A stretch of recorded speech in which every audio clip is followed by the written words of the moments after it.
All right, ladies and gentlemen, at YouTube land and over at Periscope right now, we are Get Valiant number 167, a special episode with Mr. Dan Abnett. Thank you for joining us today. My pleasure. Thank you for having me. Yeah, we're definitely very happy to have you on and talk about the awesomeness that is Rye. It is pretty awesome, I have to say. So the book is coming back. We're pretty stoked about that.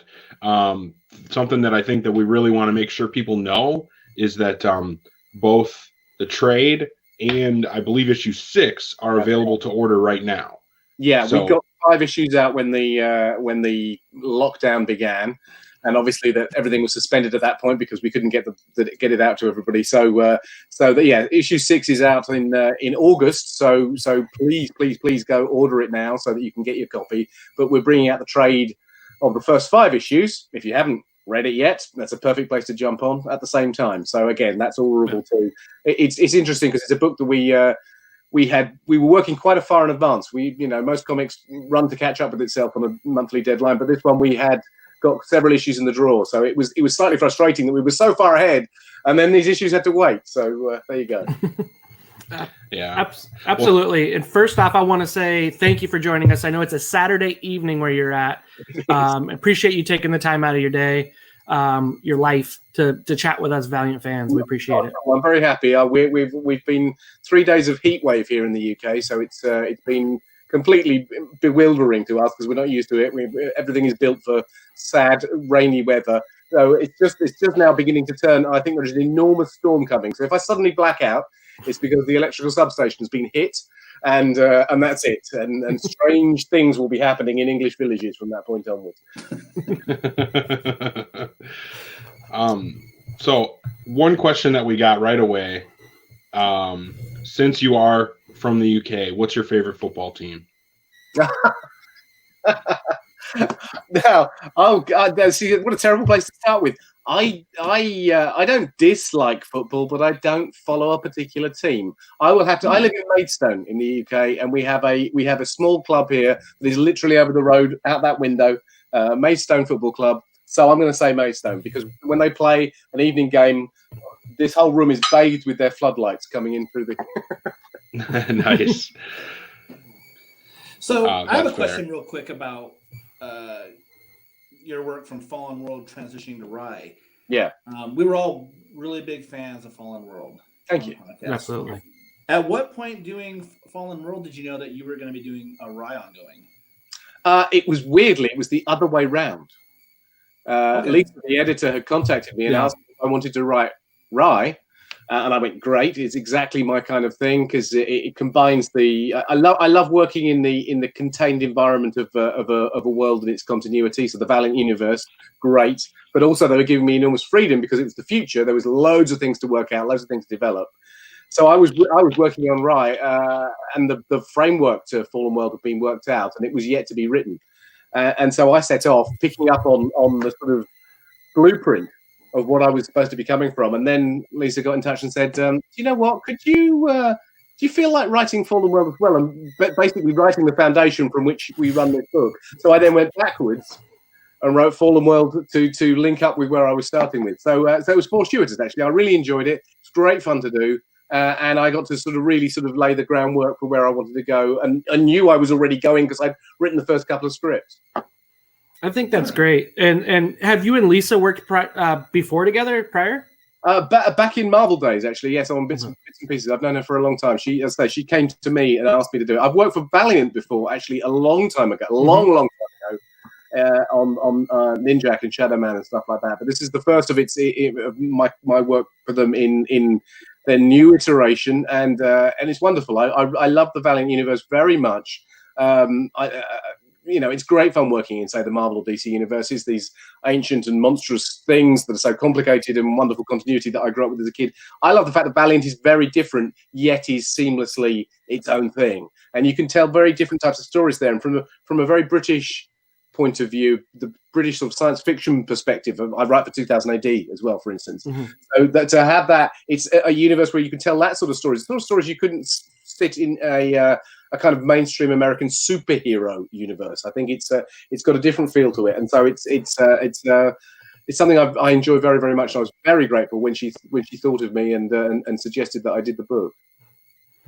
That's great. I remember running into her at Rose City Comic Con in Portland, Oregon in 2018, and her kind of hinting about this Rye coming back, and then how excited we were going to be for who's on it. And lo and behold, it was you, and we were very, very surprised and happy.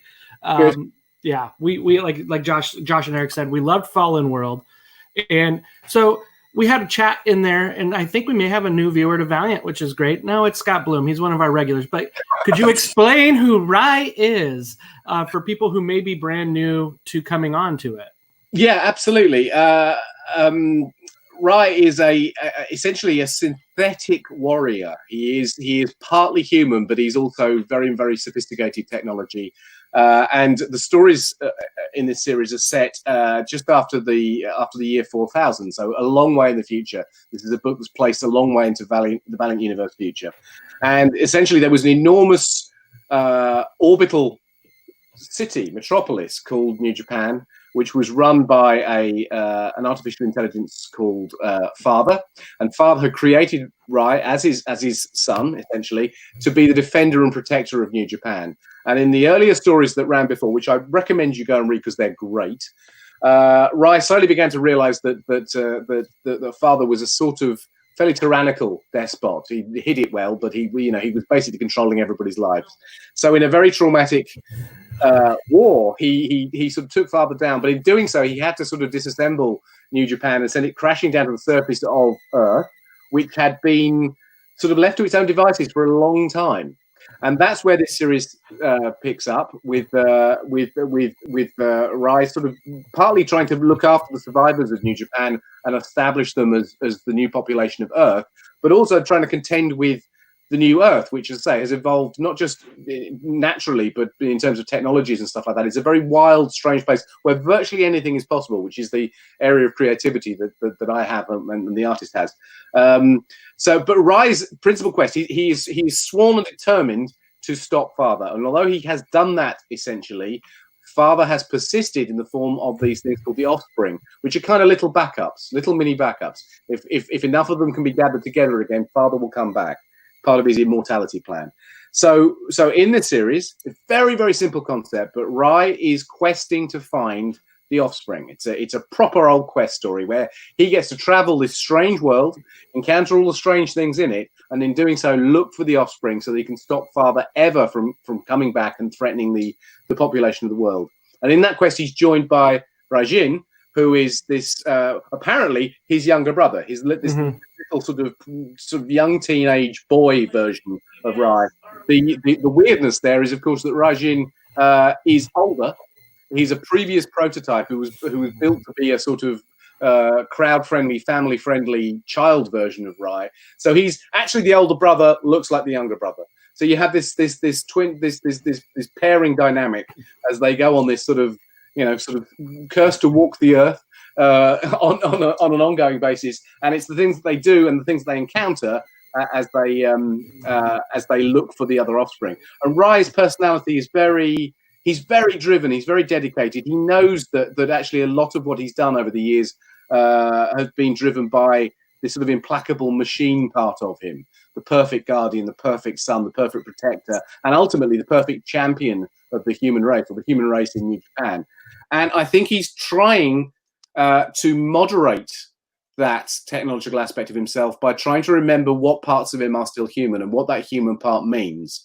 And hopefully the encounter with the Earth will do that. And weirdly, Rajin is sort of his conscience, reminding of how human he needs to be, because quite often in a given circumstance, Rajin is much more sympathetic to circumstance than the very driven Rye. So it's a great dynamic, and they're a great partnership to play off each other. Thank you. That was a phenomenal answer. So one question that I have, I think that the creative team on this has been really, really good. And I'm just wondering what it's been like to work with the art team and see the scripts that you've written come to life. Okay. It's just amazing. I mean, there are many very, very, very talented, very, very great artists working in comics. I mean, comics has produced some amazing artists. Don't get me wrong. I admire so many of them, and I've been lucky enough to work with so many of them. But I was put on this book by Lisa, and I started scripting, and at that point we didn't know who the artist was, or I hadn't been told who the artist was. So I was sort of writing blind, writing a very, very full script, so that it would be appropriate for any artist who came along. There would be everything they needed to know. And it's a kind of weird dynamic. The writer-artist relationship is very strange. Obviously, the artist is doing all the heavy lifting. That's not you know, I can sit there going, you know, the Avengers walk down the street. That's 5 minutes job. Thank you. He's then got to draw it. So it's a strange dynamic. And I'm lucky enough to not only work with some very talented people, but I have long-standing relationships with certain artists. So you get to know what they need. So you know, there's some artists I work with who like a very full script with lots of detail because they like me to tell them as much as possible. There are others who like really minimal stuff because they want to invent. They don't want to be encumbered by my descriptions. They want to have, you know, sort of the freedom to interpret. And you find that balance. So I use 2000 AD as an example, but I wrote 3 or 4 scripts for them on an ongoing basis with different artists that I've been working with for a long time. And the scripts could not be more different visually when you came to read them. You would not think it was the same person who'd written them because each one is tailored to the personality of the artist I'm working with. And it's something that I've learned to do. Just, you know, we have long chats on the phone and you get to know what they're going to need. So I didn't know who I was writing for. Wrote these full scripts, very pleased with it. With everything, you write something, particularly when you're creating stuff. I was world building furiously in Rye because we're creating this world. There were certain things we want to establish, for if nothing else, the wildness and variety that you're going to encounter in this world before you even get started.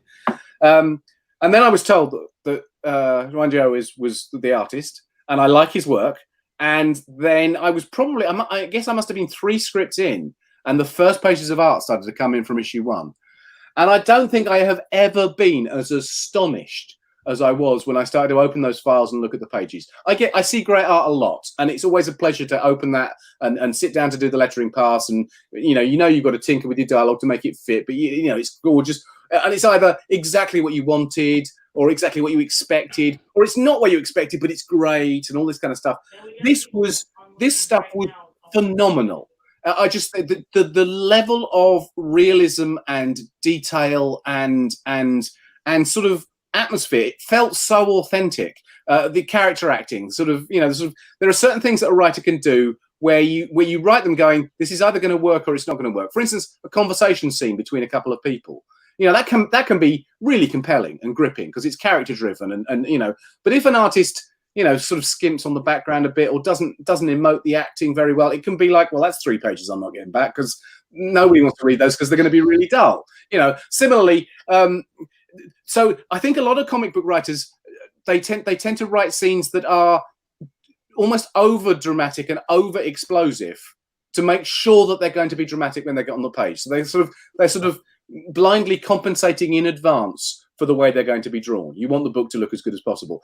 And as soon as I saw these pages, and I realized that Juanjo had just bought into it as completely as I had. He wasn't just drawing it. It wasn't just the next job. He had read my script. He thought about the ideas that I was putting forward. He'd done them, and then he added, and then he'd taken them further, and he'd rendered everything in the most extraordinary way.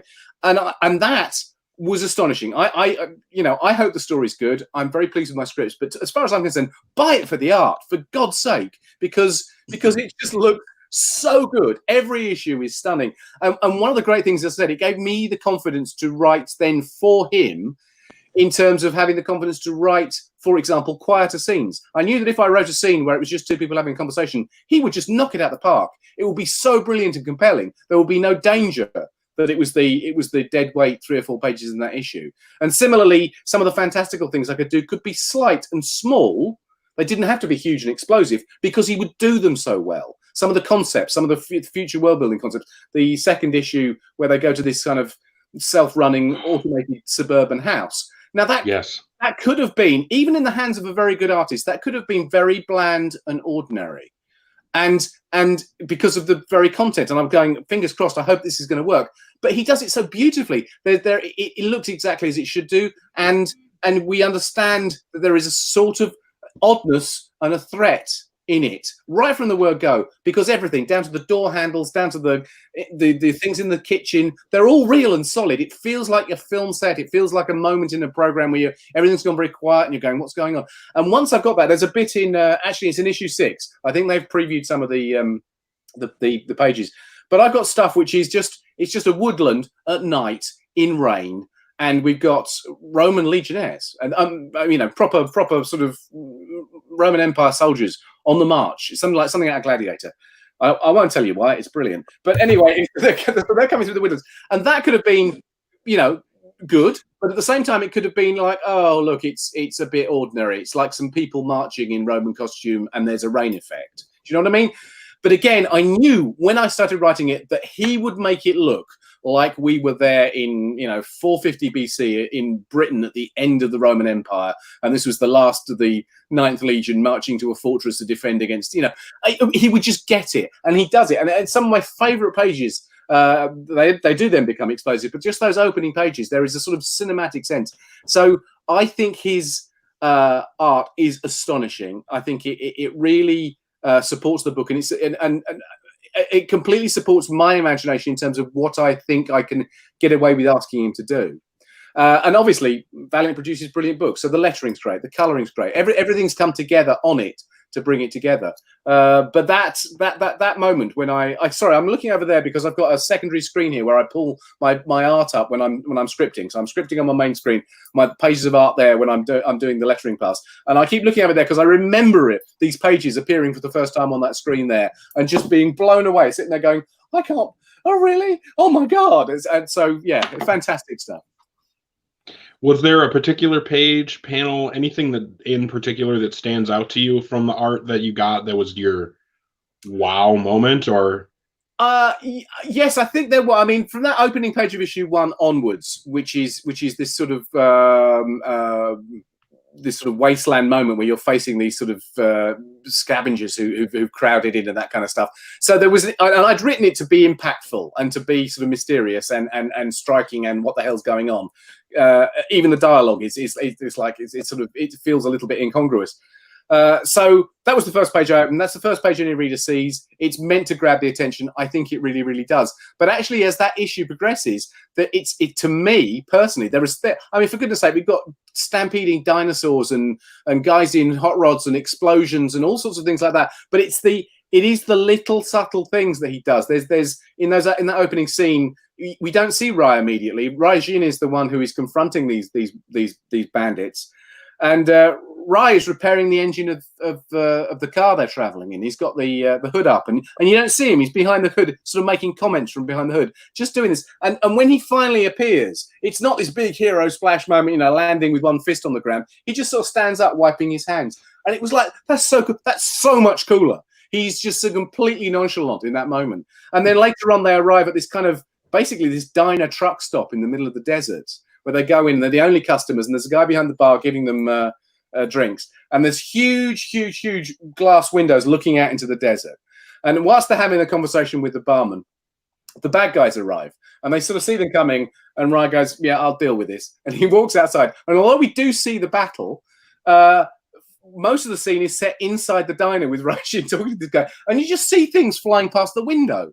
It's all suggestion of what's going on outside. And again, that's sort of cinematically acting, and I think it was wonderfully done. And the final thing that he did so beautifully in that first issue, which really made me go, we're onto a winner here, is that I thought that Rai should move incredibly fast. But I didn't want to have that rendered in the way that you might do, say, I don't know, Quicksilver or The Flash, where it's all speed lines and, blurring and all this kind of stuff. So my suggestion was that when he goes into action in that first issue, I think it's really, really effective. He looks like he's just walking in amongst them. There is nothing dynamic about his pose. He's just going for a stroll. And around him, dinosaurs are being thrown over there, all the trucks are cartwheeling and all this kind of stuff is happening because he's moving so fast you can't see what he's doing to them. It just looks like he's sort of having this casual stroll, and again, that was one of those things where the writer's going, that's either going to work or it's going to suck. It's one of those things when the pages come in, that could look awful. or it could work really, really well. And I'm obviously hoping for the latter because I thought it was a kind of visual conceit that would work really, really well. And when I saw it, I went, "Oh my God, he's got it!" And it's so good. It's so cool because by downplaying everything that Rye does, even just him standing up from behind the hood and then doing this, it makes him seem so much more powerful and assured and deadly, and that kind of martial arts expertise where just one simple thing can defeat the enemy. You know, that sort of the finger of death type. And that to me was where he was getting it. It's sort of in each issue, it's sort of the quieter moments where I realized that he's been incredibly effective as an artist because you know there's a lot of great artists who can do the big explosive stuff, which he does brilliantly, but it's those low key things that he pulls off so effectively. Yeah, and I think in issue number 5 at the very end we see some preview pages for number 6 and those anamorphic characters that are coming out. Oh yeah. Oh, fantastic. And then again, that expression of Rye looking like he's fast in the way they're doing it. Yeah, where it's we try a different thing there. Yeah, absolutely. And obviously in that issue we're building up into another story out there. We've already seen a bit of this, but one of the great things about playing with the future is that, you know, I can world build completely. It's sort of the world is my oyster to build all these different things. But I'm mindful of the fact this is the future of a very well-established universe. So readers who've read the first 5 issues will know that I'm beginning to dot in references to the Valiant continuity that we know, the appearance of certain characters or reference to characters or versions of characters. And we've had some staggering ones so far. I was very, very pleased with the way, spoiler alert, but the way that the Eternal Warrior and the Geomancer turns up in 4 and 5. And obviously this very, very odd use we got of effectively of Bloodshot, who I see there behind you, Eric, but that very, very effective use of Bloodshot, whose body in the future has actually essentially been pirated and customized as a form for the offspring, for the Bloodfather, for Father to live in. So he's become a villain and he's virtually indestructible. We saw that in Fallen World as well. And issue 6 onwards, I'm not going to tell you, but there are some things coming along which are Valiant universe related that I think will make you sort of weep for joy, where you'll go, "Oh my God, I just did not see that coming." So I'm really pleased with some of those reveals where I've got to do things where in a really tangential way, just doing something and you think it's going one way and then suddenly the unexpected happens. So yeah, cool. So speaking of Bloodshot, since you brought it up, I was curious. You know, he's such a popular character, and even the 4000 version of Bloodshot is pretty popular. Did you have any kind of blowback from Valiant Editorial when you decided to almost take him off the board and make him father? I didn't, and I didn't in the way I did it. I'm be completely fair with you here. The Valiant Editorial knew what they wanted Fallen World to be. I mean, I finessed it and I actually worked out how it can work structurally, the mechanics of that story. But they had certain beats they wanted me to hit, and they had already proposed the idea that it would be Bloodshot that got possessed. They thought that was quite a cool thing to do. I think they were thinking that I would then somehow, during the course of that story, liberate him and you know, deposit Father into some other form or defeat him or whatever. But I saw the potential there. I just thought, you know, sort of if you want to read Bloodshot in his heroic form, there are plenty of places in the contemporary universe you can read that. Let's see something very, very different here in the future, where somebody we know is possibly the deadliest, possibly the most indestructible character in the Valiant universe, is the bad guy. I mean, how terrifying is that? How terrifying! And I also think there is, just in terms of their iconography alone, there is clearly some kind of family linkage between Rye, Raijin, Bloodshot. It's all, there's something there. At some point in those 2,000 years that we haven't accounted for yet, there are deep connective technological developmental roots, and there are some interesting things there. And again, I'm not going to spoil it, but Bloodshot and Bloodfather in this second main arc we're starting in issue 6. There are some big things going on there, and I can assure you they're not what you think they're going to be. But yeah. So one thing you seem to do well is play in continuity really well, and we appreciate that as Valiant fans in the universe. Well, what is it? What makes you love working in continuity and just playing with these tools? Well, it's three things, really. I'll do them very quickly. Three things. First of all, when I still read comics for pleasure a lot, and I read new comics, and I've got a lot of favorites. But I also go back and read the favorite comics that I've read during my lifetime, and before I was ever even thought about entering the industry, the stuff I grew up reading. And one of the things, not all the time because you can overdo it, but one of the things I loved was when there was cross continuity between books. Something happened in one book over here, and it was reflected in something that happened in another book over here. I just think I love that. I love the idea of a holistic universe that is functioning all at the same time. I think that's one of the reasons the Marvel movies have been so great, because they have bothered to, as it were, respect each other in the way that a lot of other comic stuff is sort of standalone or disconnected or whatever. Like, I love the fact that the Marvel continuity has acknowledged that stuff, and then built this sort of essentially this enormous 40+ hour graphic novel through its films. So it's something that I appreciate, and it's something that I as a reader enjoy seeing. So that counts for one. Secondly, many years ago when I first entered the comics industry, which was I think it was about in 1473 that I first started. But anyway, when I entered the comics industry, my first job was editorial at Marvel's UK division in London, Marvel UK. And I worked there as an editor, and that's where I started freelance writing. Now, Marvel UK at the time, although he went on to produce things like Death's Head and Knights of Pendragon and sort of originated things like that, we were essentially a licensing house. So the comics we produced were things like Transformers, Action Force, which is G.I. Joe, Thundercats, Care Bears, Thomas the Tank Engine, the Mr. Men. My personal one that I was on right to begin with was the Real Ghostbusters. I edited and wrote for the Real Ghostbusters for 2 years. I actually was Egon Spengler. I did a weekly column as Egon, which was never credited, but it's one of my finest. They ought to reprint it because I'm so proud of it. Just this kind of Spengler spirit guide that I did week after week for like 100+ issues. And because British Comics, obviously a large format, they're weekly, less story, but and aimed at a junior audience. So these were very junior things. So I had to learn very rapidly as an editor there how to get the hang of a license, because the Ghostbusters license or the Sylvanian Families license, they'd send you the guide bible, the big clipper folder of all the things you needed to know in order to keep the licensing agents happy. And so I learned very, very quickly how to fit a story into the restrictions and parameters that the licensor would approve. Because otherwise you just get it sent back and it would delay things.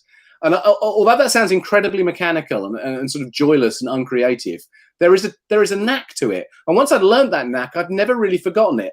And it means that then going to work for, say, Marvel or Shadow Man and Ghostbusters crossover, yes, please.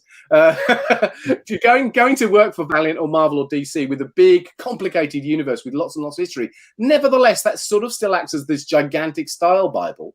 And it's a matter of fitting things in. And you just know, you get a gut feeling of what will fit and what will not fit, what will work and what won't, what should happen and what shouldn't happen. So I've always enjoyed that aspect of it. I think rather than seeing it as a burden to wade through continuity, maybe even go back and read back issues of a book that I hadn't read previously, just to learn what's going on. I see that as part of the job and part of the challenge, just because I want to get it right. I really, really want to study it and get it right. So there's that. And I think it comes down to this thing. I've said it in previous interviews, so I apologize for repeating myself. But over here we've got this really crappy cooking show on the TV called Ready Steady Cook, where they get chefs on, and the idea is they give them a grocery bag with random ingredients in it, and then they've got 30 minutes to make the best dish they can out of a packet of sausages, 2 onions, and a lemon or whatever it is they've got in the bag. And I sometimes see that as sort of what I do, because quite often an editor from any company will ring me up and say, we want an issue, we need a filler issue, or we want a story, and we want this, and this in it. And then, off you go. And rather than limiting my creative freedom, because everybody wants to be expansive and create their own stuff and write their own stuff, but I take huge delight in that idea of like, okay, these are my ingredients, this is my target, what's the best story I can cook up using these and fitting it in there. And part of that is understanding continuity. So I always take it as a personal challenge, and I want to get it as right as I possibly can. And I enjoy that. There are a lot of writers who don't like that. There are a lot of writers who don't like that kind of editorial mandate. You do this, it's got to have this in it, But I sort of get a kick out of it. And I think it goes back to those early days at Marvel UK of trying to work out another story that I can tell given the parameters of Ghostbusters or Transformers or whatever. So anyway, That is why. That is why I like it. And because I like it, I put effort into it. And hopefully, from what you're saying, it seems to pay off. Absolutely. And that's a great analogy. As I think as one of our viewers here, Gomer says, the master chef of comics. And we appreciate that. I want that on my head now. Thank you. So my question that I've been wondering for a while, and I don't know that you can really give us an answer, but I've loved your work on Fallen World, on Rye. I do see that how you like to sprinkle continuity in. We love that in the present day comics as well. Is there any chance that we'll see you expand beyond Rye and work in some of the present day continuity comics? Well, the simple answer to that is I would absolutely love to, because I really love the Valiant universe, and I hope is that I'm doing a good enough job on Rye that the Valiant editorial, who I hope are all listening right now, say, "Oh, we could put him on something else," because I'd love to. I think it's interesting to explore, and also it would be interesting to explore from my point of view, because as I said earlier on, it's a different kind of universe. It appeals to my kind of science fiction thriller-based sensibilities, the sort of sensibilities that I usually deploy in 2000 AD, and in universes like, and I keep using the examples, I apologize, but DC and Marvel, I've written a lot for both of those. I love doing it, but there's a lot of things there that, as it were, I've done this big story, I've done that thing, and sort of the possible continuity permutations are less as a result, because I've done things there, but I haven't played with all the possible combinations that are there in the Valiant universe, because there are toys there I haven't had get my hands on. So yeah, there's lovely things there. I love the strong element of the supernatural that runs through the Valiant universe. You mentioned Shadow Man. That was something I did write in its early incarnation. I love that. I love the fact that it's a kind of very robust, real sense of supernatural, rather than a kind of Harry Potterish magic thing, and I do like that. I also love the very, very strong sense of technology that runs through the Valiant universe, that so much of it is dependent upon significant scientific advances and technological advances, and that underpins a lot of the sort of meta-human behavior in Valiant. And I also love the sense of history. I love the fact that Valiant has sort of back created its own history, going back to sort of Babylon and before, and sort of the and the first cities and that kind of stuff. I love the fact that you've got that there, and when they do things historically, they tend to try and do them authentically. As I said with the pages in issue 6 where we got Roman legionnaires, it's not like they've gone to the store cupboard and quickly grabbed some costumes to pretend that we're suddenly in Elizabethan England. There's a real sense of attention to detail to make you really believe that that's where you are. And that, to me, is the secret of great SF, is a sense of authenticity. You actually really believe wherever you are, gone into the past or whatever. But I think that's the thing that you need for there. Greg's asking me, what do you think makes Rise World Order stand apart from other future universes? I hope everybody could see that question. I think it is that I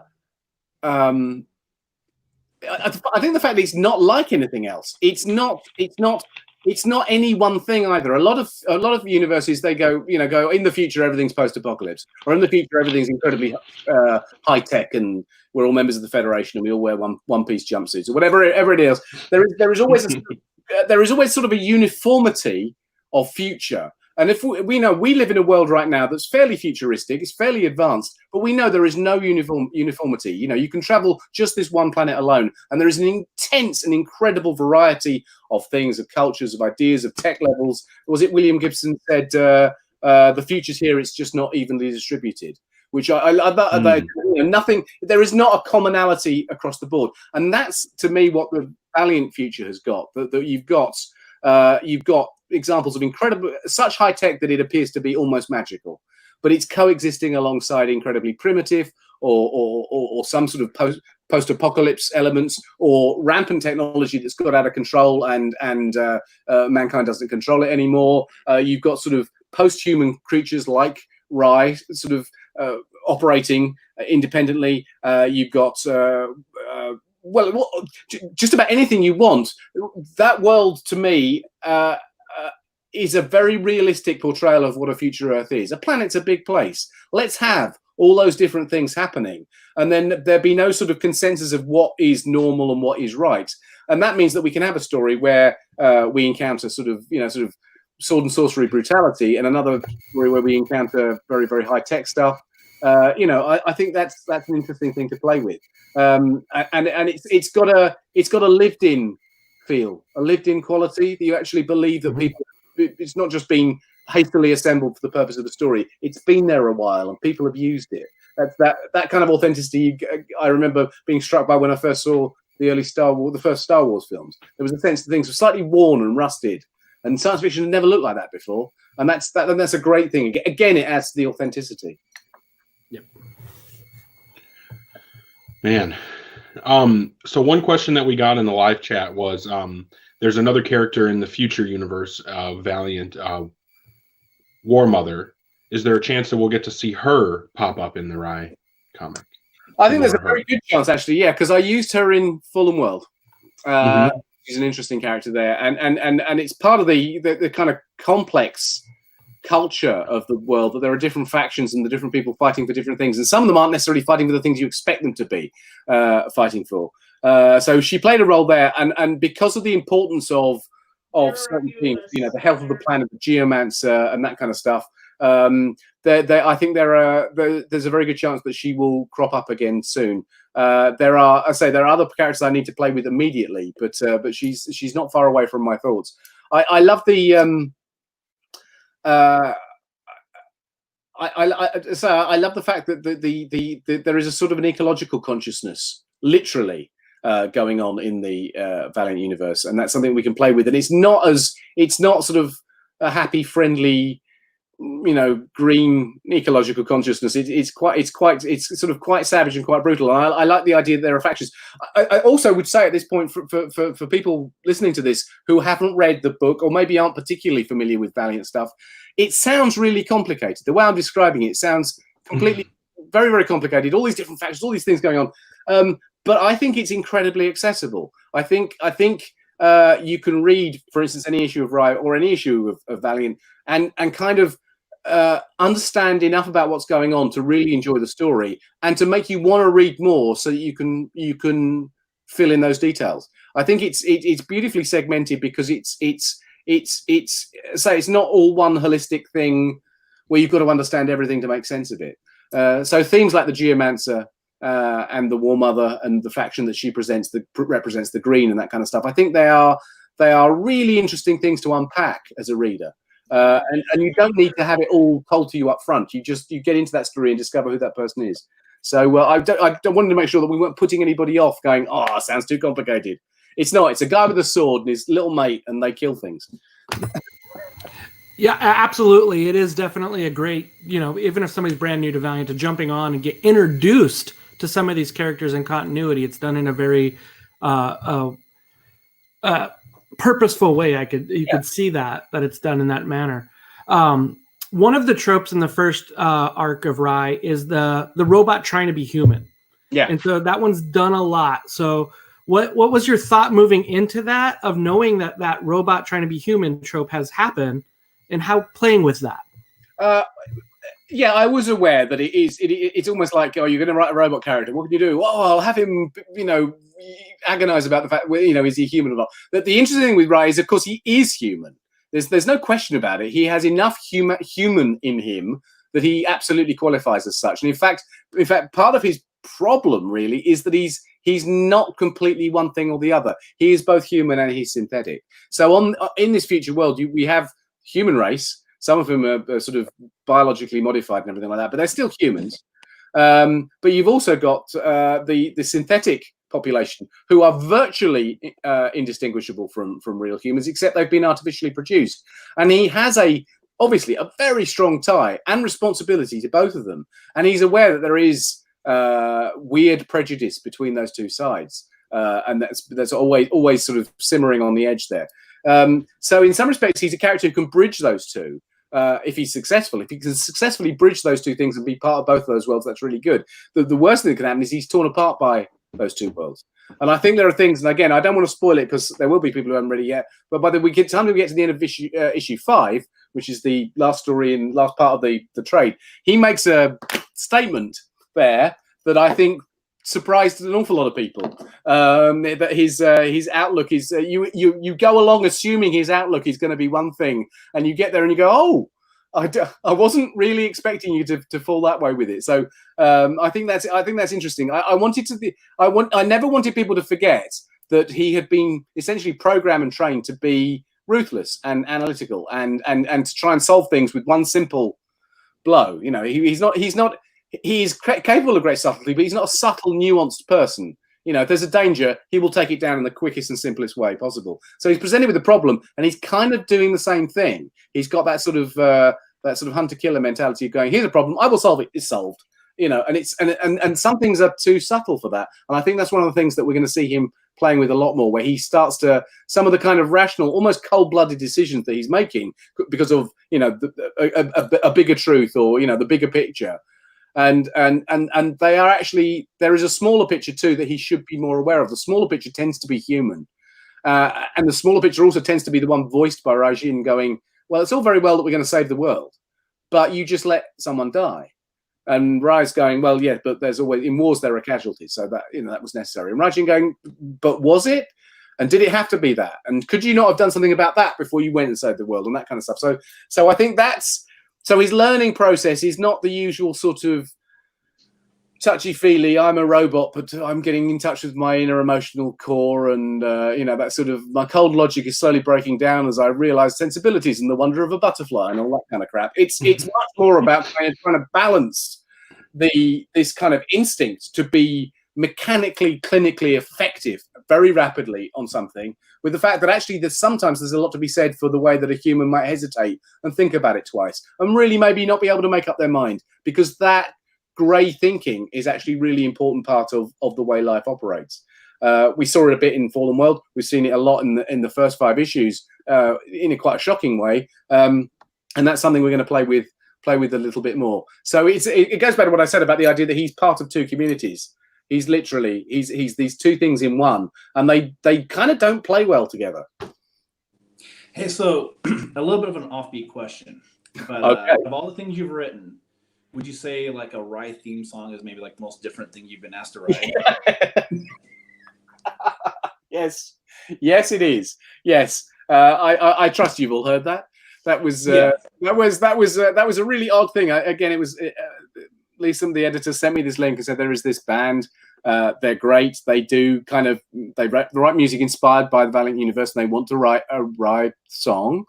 I was sent an MP3 of the kind of rough musical, the instrumental part of the track, and I went, God, this is good. And I was looking at them on video, and their singer is amazing, and the music sounded great, and it was reminding me of the era of Rush that I like the most, and all this kind of stuff. So they said, will you write some lyrics for this? And I'm not a musician, but I'm not unmusical. I've had some musical experience in my past, and I thought, well, that'll be a fun thing to do. Thank you, Scott. The Rice song was awesome. I agree completely. And so I wrote these lyrics, and I took it like any job. Like I said, you know, the thing with the continuity. I sat down and going, well, if I'm going to do this, I'm going to try and do it as the best possible version of this I can do. So I listened to it, and I was making careful, you know, really exact timing notes off the, you know, sort of 11 seconds in, and this the kind of. So I wrote.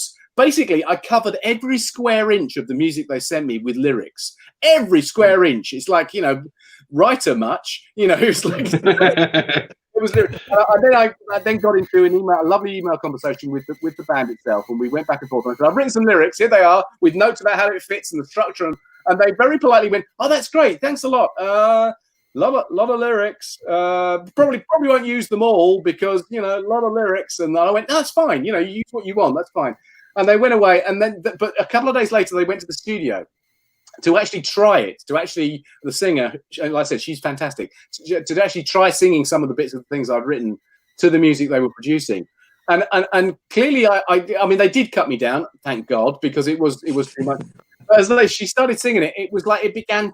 She said I think they were really surprised at how well I'd made it fit. I hadn't just written sort of stuff off the cuff that I'd made it fit. And they came back from this enthusiastic but slightly kind of whoa response to begin with. They then came back and went, "That was great. You should hear it now. This is fantastic." And they used much more than I think they were expecting. And I think it's great. I think it's great. I do when I sit down to work on it, I just play it. It's like it's the beginning of the episode. I just go, "Oh, playing that now. That's got me in the mood. Okay, we're gonna." So yeah, it was one of the oddest things. It's probably about third on the list of odd things I've been asked to do in my career. The second place was write a comic based on a roller coaster. First place, notoriously, was write the Ronald McDonald Happy Meal comic for a few months, which is what I did. Yeah, never again. Okay. That does sound interesting. You can have good odd and you can have bad odd. That's what I'm saying. And the writing film, that was good odd. That was like, okay, that'll be different. That's great. Awesome. Well, and how far ahead are you? I've known that you guys Rye came out right after Fallen World. It wasn't initially supposed to come out that way because we've loved it so much. But you guys have had a number of issues in the can. Yes. I think we've got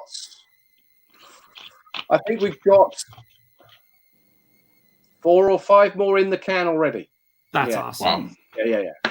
And that's great because the last thing I want to do is to see sort of, as it were, skimping on the art.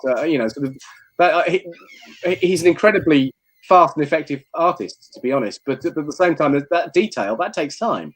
Mm-hmm. And I like to get everybody used to this beautiful sense of what the comic's all about. And then we get to issue 8, and it's like, oh, that one was done in a hurry. So I've it takes place at night with no lights, and everything's in the dark, and there's no infrared vision, and everyone's dressed in black, and that's why there's no detail. That's what we want to try and avoid. Absolutely, and if we all love it, we all like it. Get the pre-orders of book 1, get number 6 right now. Make sure that the sales are going to determine if we can, keep 5 in the can ongoing. So encourage everybody on here to really put it in your pull list. Absolutely. I mean, a comic only keeps going if we've got an enthusiastic readership. I think there are an awful lot of people who maybe haven't seen this yet or don't think it may be for them, and they will be really, really surprised and pleased when they pick it up. But of course, given the current situation with what's going on in the world, that is true of a lot of comics. And I would encourage people to support, Valiant, obviously, Rye in particular, but Valiant generally, the comics generally. If you've got favorite comics, make sure you order them and buy them, and support your comic shops, without which the whole system will collapse. Nobody's going to get comics. Everything's very vulnerable at the moment. We've been on hiatus.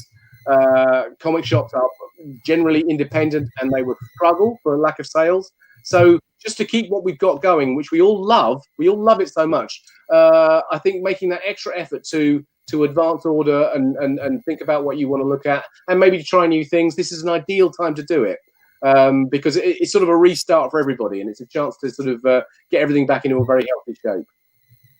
Well, and I think Ryzen's such a great place where you can buy that first trade and then jump immediately into issue 6 and have the full story. And then, of course, Fallen World, that trade paperback is available as well. So people have...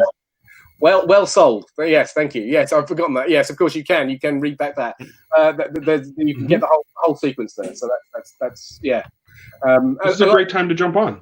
It's a great time to jump on, and it's much more accessible than I perhaps made it sound with all my preposterous talk of stampeding and smart homes and all that kind of stuff. So yeah. Well, that second issue, the smart home one, that was a thing of beauty. I think that was my favorite issue of comics for that year, because I believe that came out in 2019. So that was when we had talked about the year in review. That was, for me, the number 1 issue.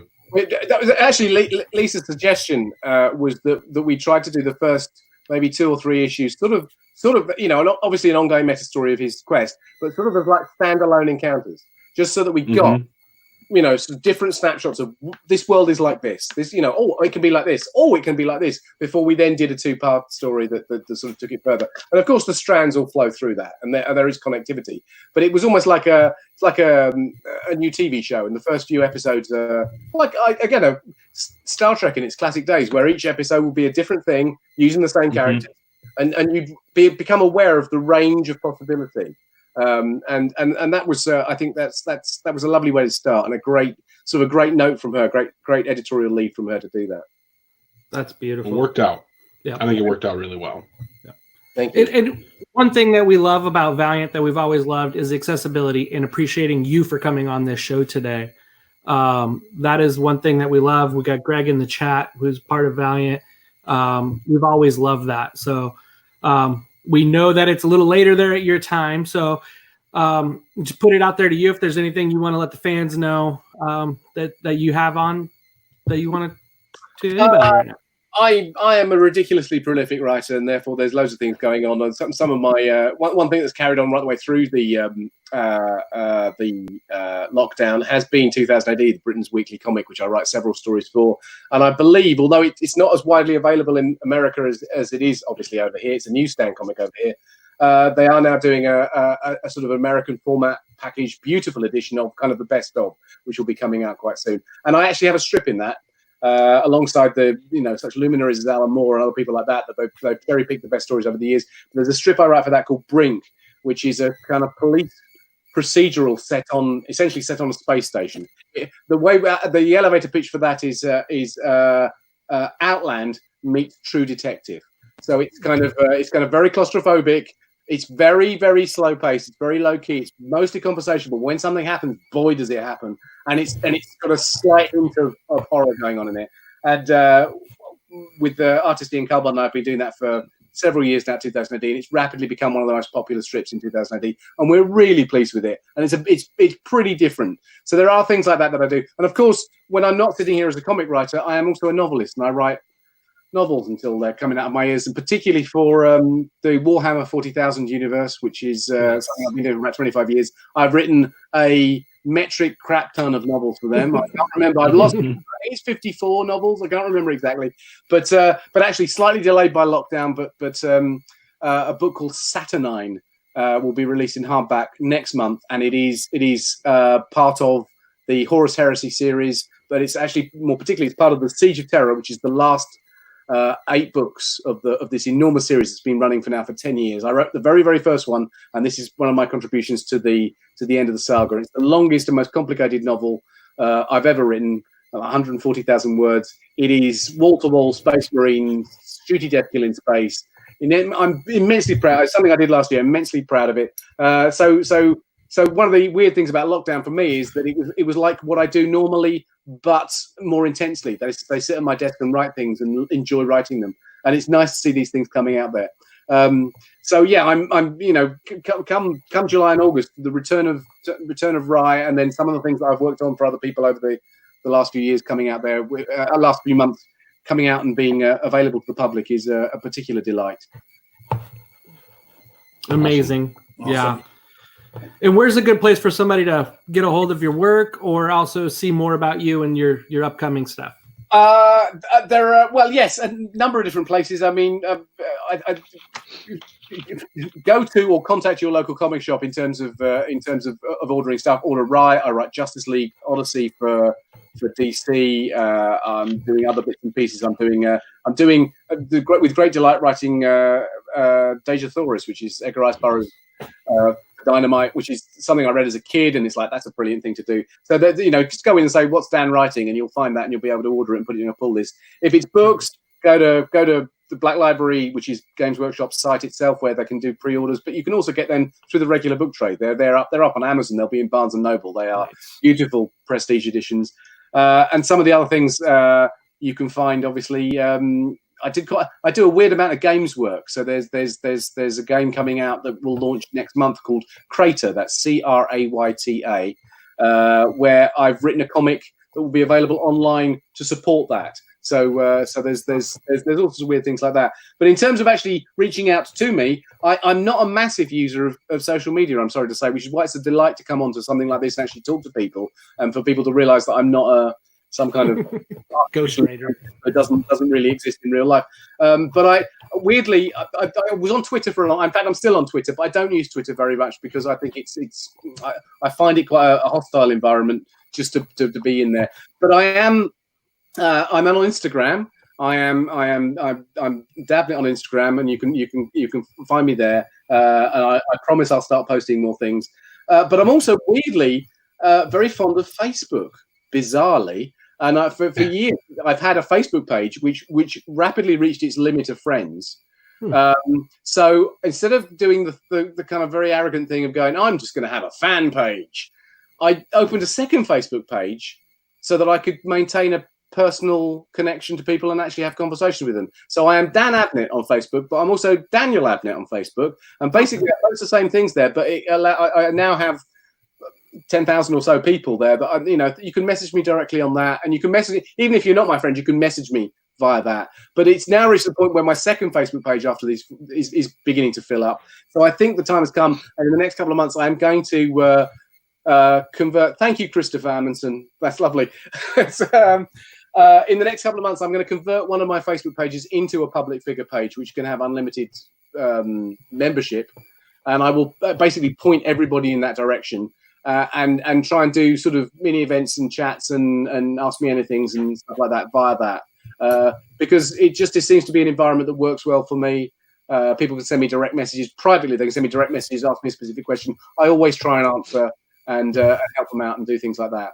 So yes, if I went back on Twitter for any length of time, I would never get any work done.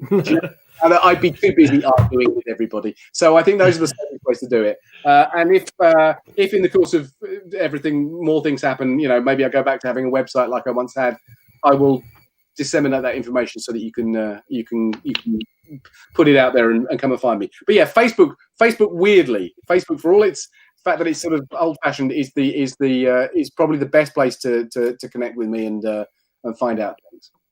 Awesome. Well, we can't thank you enough for coming on, taking the time out of your day to chat with us, and let us know more about what's going on, your process with Rye, and what's coming. Well, it's been a real pleasure talking to all of you. I mean, by all means, invite me back. I've enjoyed it very much. If you can stand listening to me witter on for another hour, I'm quite happy to come back and do that. Maybe once we start publishing again and the next arc is starting out, maybe we should chat again then. We will definitely. Yes. I'm crossing my fingers that the next time we'll talk is when you're on another Valiant book. Oh, there you go. Okay. Eric wins. That's what I'm hoping for. But yeah, thank you so much. Definitely appreciate everybody in the live chat contributing questions, and thank you everybody who I can't see. It's been thank you for your questions. Thank you for being present and participating and just like I said, listening to me ramble on. I could talk for England, and in fact, in the Olympics this year as a talker, but they wouldn't let me because it didn't happen. There you go. Well, thanks again. We're going to go ahead and sign off for everybody, but thanks everybody for watching, for listening. We are Get Valiant, and we will see you all next time. All right. Stay valiant all, and get that book. Pre-order. Put it on Pre-order your list. Rye. Please.